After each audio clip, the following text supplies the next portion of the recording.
জাম ফুরিয়ে যাওয়ার আগে এই রেসিপিটা একবার হলেও বানিয়ে ফেলুন, সারা বছর খেতে পারবেন। হ্যালো এভরিওয়ান, আসসালামু আলাইকুম। কেমন আছেন সবাই? আশা করছি সবাই অনেক বেশি ভালো আছেন। জামের এই রেসিপিটা কিন্তু অসম্ভব মজা হয়, ছোট বড় সবাই অনেক বেশি পছন্দ করে। তো এই রেসিপিটি বানানোর জন্য আমি এখানে জামগুলো প্রথমে ধুয়ে পরিষ্কার করে নিয়েছি। এখন আমি একটা চুলায় প্যান বসিয়ে দিয়েছি আর প্যানে জামগুলো নিয়ে নিচ্ছি। এখন আমি এর ভিতরে অ্যাড করে দিচ্ছি 1 গ্লাস পানি। জামের পরিমাণটা বেশি হলে পানির পরিমাণ কম দিলেও সমস্যা নাই। এখন আমি এই জামটা সিদ্ধ করে নেব। তো এর জন্য একটা ঢাকনা দিয়ে ঢেকে আমি এটা রেখে দিব 7-8 মিনিটের জন্য। আর এই 7-8 মিনিটে কিন্তু এটা সিদ্ধ হয়ে যাবে। মাঝে মাঝে ঢাকনা তুলে এটা নেড়ে দিতে হবে, তা না হলে প্যানের নিচে লেগে যেতে পারে। জামের বিচিগুলো যখন জাম থেকে সব আলাদা হয়ে যাবে তখন বুঝতে হবে জামটা সিদ্ধ হয়ে গিয়েছে। তো আমি এভাবে করে 7-8 মিনিট এভাবে জাল করে জামটা সিদ্ধ করে নিয়েছি। দেখতে পাচ্ছেন জামের বিচিগুলো কিন্তু জাম থেকে আলাদা হয়ে গিয়েছে। এখন আমি চুলাটি অফ করে এটা নামিয়ে নিচ্ছি। এখন আমি জামগুলো ছেঁকে নিব। তো এর জন্য আমি এখানে একটা স্ট্রেনারের উপরে জামগুলো সব ঢেলে নিয়েছি। এখন এভাবে করে চেপে চেপে আমি এর ভিতরে জুসটা আলাদা করে নিয়েছি। তো দেখতেই পাচ্ছেন ছেঁকে নেওয়া হয়ে গিয়েছে। আমি এখানে জুসগুলো আলাদা করে নিয়েছি।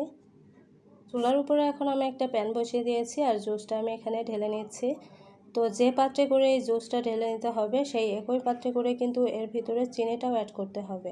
তো আমি একটা কাপে করে এই জুসটা এখানে ঢেলে নিয়েছি আর এখানে আমি 2 কাপ জুস নিয়েছি।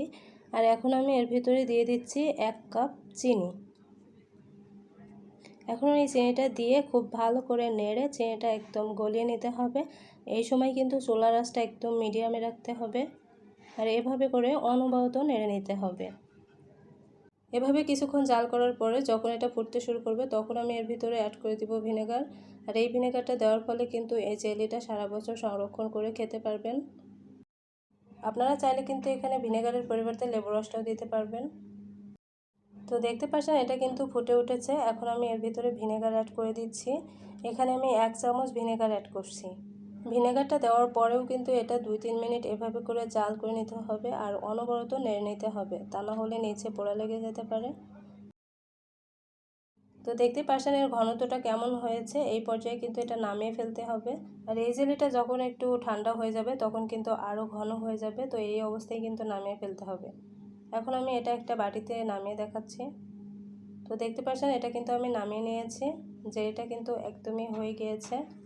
তো আজকের ভিডিওটি কেমন হয়েছে অবশ্যই কমেন্ট করে জানাবেন। ভালো লাগলে লাইক দিবেন, শেয়ার করতে ভুলবেন না। আবারও দেখা হবে অন্য কোনো ভিডিওতে। সেই পর্যন্ত সবাই ভালো থাকবেন, সুস্থ থাকবেন। আল্লাহ হাফেজ।